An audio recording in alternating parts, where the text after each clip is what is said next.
శ్రీమాత్రే నమః.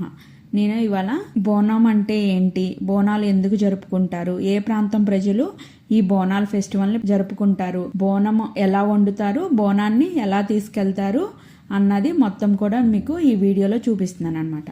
బోనాలు ఇది తెలంగాణ రాష్ట్ర సంస్కృతికి సంప్రదాయాల పండుగగా భావిస్తారు. దీన్ని పేదధనిక అనే తేడా లేకుండా అందరూ అమ్మవారికి బోనం సమర్పిస్తారు.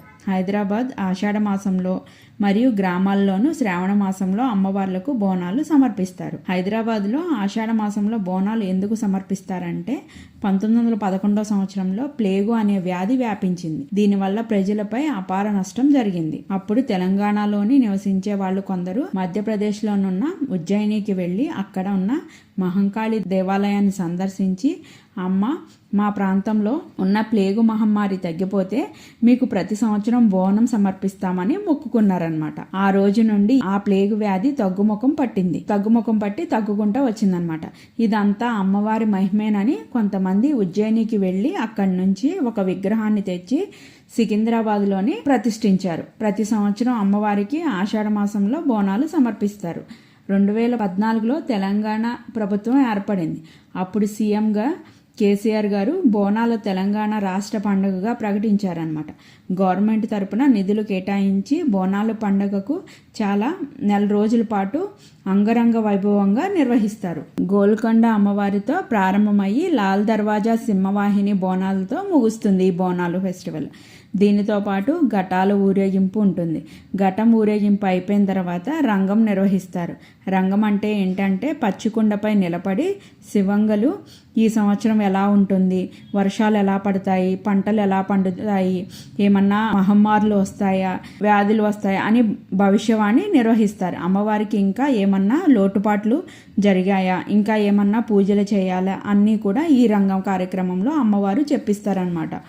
బోనాన్ని ఎలా వండుకోవాలన్నది ఇప్పుడు నేను మీకు చూపిస్తున్నాను. బోనానికి ఫస్ట్ నేను 1 కప్పు రైస్ అయితే తీసుకుంటున్నాను. దానికి 1/2 కప్పు కందిపప్పు వేసుకొని దీన్ని కడిగేసి దీన్ని రైస్ వండేసుకోవాలన్నమాట. ఫస్ట్ దీన్ని అయితే కడిగేస్తాను. సరిపడా వాటర్ పోసేసుకొని కుక్కర్ పెట్టేసుకుందాం.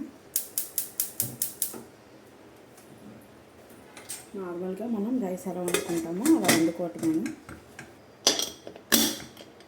అన్నం కూడా ఉడికిపోయిందనమాట. నేను బోనం పెట్టడానికి చిన్న ఇత్తడి గిన్నెకి ఇలా పసుపు రాసి బొట్లు అయితే పెట్టేశాను.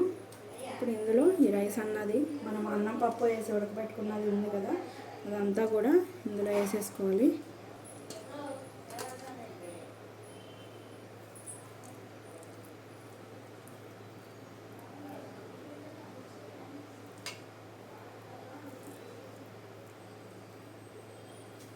ఇప్పుడు ఈ బోనంకి 3 సైడ్స్ కూడా ఇలా ఆనియన్స్ పెట్టుకోవాలన్నమాట.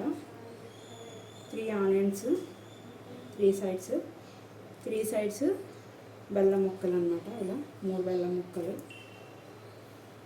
కొంచెం పెరుగు, 3 సైడ్స్ కూడా ఇలా పెరుగు పెట్టుకోవాలి. ఇలా గారెలు కూడా అంటే కొంచెం ఏమీ వేయకోకుండా చప్పని గారెలు కూడా ఇలా 3 పెట్టుకోవాలన్నమాట. 3 సైడ్స్ కూడా పెట్టి ఇలా తోటకూర 4, 2 వేపాకు మండలు, అంటే ప్లేస్ లేదు కాబట్టి నేను 2 పెడుతున్నాను, అది మన ఇష్టం అన్నమాట. పెట్టి ఇలా పిండి దీపాన్ని వెలిగించి దాన్ని కూడా ఇక్కడ పెట్టుకోవాలన్నమాట. అది బోనం ఎత్తుకున్నప్పుడు ఆ దీపం అన్నది వెలిగించాలి.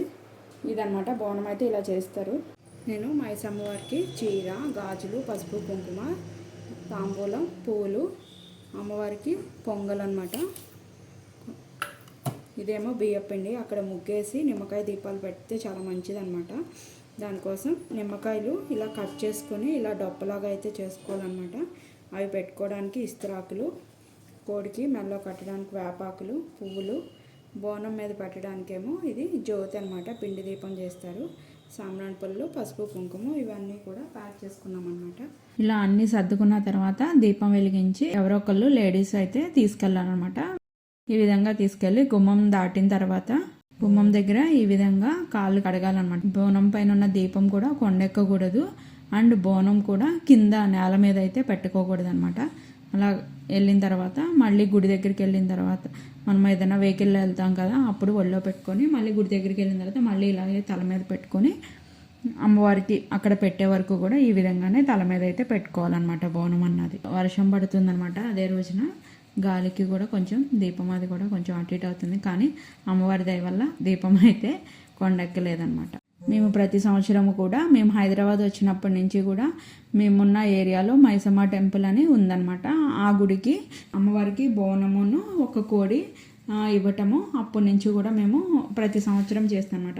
అయితే ఆషాఢ మాసంలో కానీ లేకపోతే కనుక శ్రావణ మాసంలో కానీ, మ్యాక్సిమం అయితే మేము ఆషాఢ మాసంలోనే ఇది చేస్తామన్నమాట. అక్కడ బోనాల రోజున లాస్ట్ ఆదివారం ఇక్కడ మైసమ్మ తల్లికి బోనాలు కార్యక్రమం ఈ దేవాలయంలో నిర్వహిస్తారనమాట. ప్రతి సంవత్సరం కూడా మేము కూడా అదే రోజున అమ్మవారికి బోనాలు తీసుకెళ్తామన్నమాట. ఇలా గుడికి వెళ్ళిన తర్వాత గుడి చుట్టూ ఇలా 3 ప్రదక్షిణాలు చేసి 3 ప్రదక్షిణాలు అయిపోయిన తర్వాత ఇక్కడ అమ్మవారికి లోపలికి తీసుకెళ్ళినవారు అనమాట. ఇక్కడ ముందు ధ్వజస్తంభం ఉంటుంది కదా, అలాగే ఇక్కడ అమ్మవారి గుడిలో ఇలా రౌండ్గా ఉంటుంది అనమాట. బోనాలు అన్నవి ఇక్కడే అమ్మవారికి పెడతారనమాట. ఇలా ఇస్తరాకేసి అందులో 3 సైడ్స్ కూడా ఈ విధంగా గారి, ఉల్లిపాయ అండ్ బెల్లం ముక్క పెట్టేసి, ఇది రైస్ కూడా ఇందులో పెట్టేసి అమ్మవారికి దీని మీద కొంచెం పసుపు కుంకుమ వేసి పువ్వు పెట్టి దండం పెట్టుకోవాలన్నమాట. అది అయిపోయిన తర్వాత మేము నిమ్మకాయ దీపాలు చెప్పాను కదా వీడియోలో అమ్మవారి గుడికి ఏమేమి తీసుకెళ్తున్నానని చెప్పి. ఇక్కడ అయితే నిమ్మకాయ దీపాలు, ఇక్కడ వేప చెట్టు రాగి చెట్టు ఉంటుంది అనమాట.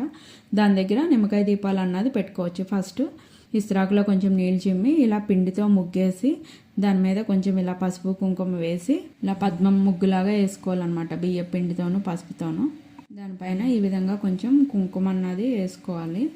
వేసుకొని నేను ఆల్రెడీ ఇంటి దగ్గర ప్రిపేర్ చేసుకొచ్చాను కదా, ఇలా నిమ్మకాయలు చెక్కలుగా కోసేసి రసం పిండేసి ఇలా డప్పల్లాగా ఈ విధంగా అందులో పెట్టేసుకుని ఇంటి దగ్గరే ఆవు నేతిలో ఇలా ఒత్తులు నానపెట్టుకుని వెళ్ళిపోయాను అనమాట. బొడ్డొత్తులు, ఆ ఒత్తులు ఇందులో వేసుకొని ఈ విధంగా సాంబ్రాణి పుల్ల తీసుకొని ఈ దీపాలన్నీ కూడా వెలిగించుకోవాలన్నమాట. వెలిగించి అమ్మవారికి ఏదైనా నివేదనగా ఏదైనా కిస్మిస్ పెట్టాను అనమాట. పెట్టేసి ఇలా అమ్మవారికి హారతి ఇచ్చేసి తర్వాత లోపల ఉన్న మైసమ్మ దర్శనానికి వెళ్ళిపోమన్నమాట. నేను పొంగల్ తీసుకొచ్చాను కదా, ఇలా నిమ్మకాయలు కూడా అక్కడ పూజ అయితే చేస్తారనమాట. మనకి బండికి ఇంటికి అన్నిటికీ కట్టుకోవడానికి నిమ్మకాయలు తీసుకెళ్తే పూజ చేసి అమ్మవారి దగ్గర పెట్టి పూజ చేసి ఇస్తారనమాట. అవి మనం వచ్చిన తర్వాత గుమ్మాలకి వాటికి పెట్టుకోవచ్చు అనమాట, వెహికల్కిను. అమ్మవారికి కూడా చీర అవన్నీ తీసుకెళ్ళాం కదా, అవన్నీ కూడా ఇలా పెట్టేసి పొంగల్ అవన్నీ నివేదన చేసి పంతులు గారు హారతి అయితే ఇస్తారు. ఇచ్చి తర్వాత తీర్థప్రసాదాలు సమర్పిస్తారు.